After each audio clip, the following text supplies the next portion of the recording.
owls. They actually came from a park up in Pflugerville, and the park rangers, they were having to go and cut down a tree because it had been old and it was a fire hazard, so they had to go ahead and cut that down. And unfortunately, in the process, they found these 3 tiny baby barred owls. And thankfully, they got together, they got the babies, they got them to us, they were uninjured, so they were in great shape. And, unfortunately, they were unable to be renested, but, we took care of them, and it was so exciting because we literally got to see from the beginning to the very end, and it's so much fun when we get to see that entire process. It is. I think this is a good reason where you check the tree before you actually cut it down, because they could have totally waited, and they could have cut it down at the end of the season when the owl's already gone. And this is why we're really always encouraging people to do that, to wait, to check ahead for nests, for things inside the tree, for anything like that. It's so important to leave these owls alone.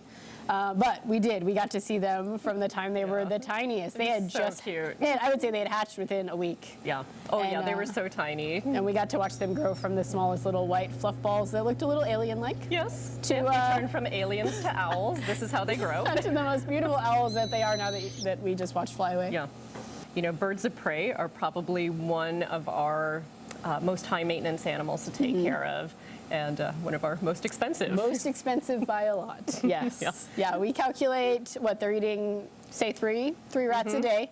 Each rat is $2 a piece, and then they're with us for 6 months. So you can do the crazy math on that, and it just tells you how much. And all that is the rats. That's not, the time it takes to be cutting them up when they're little, or the massive cages that they need to really learn to fly, or the live prey that they need later after that to be able. We need to know that they can catch that food that's live before we would ever release them. Right.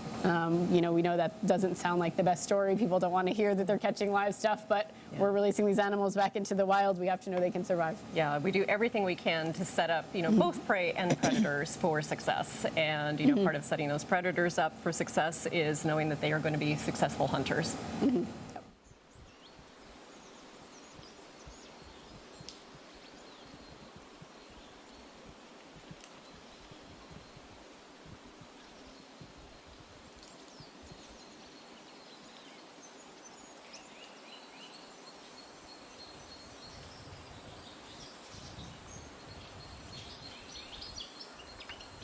So we have 2 baby red-shouldered hawks, not related, and they actually each had a very similar story where they fell out of a nest at somebody's house.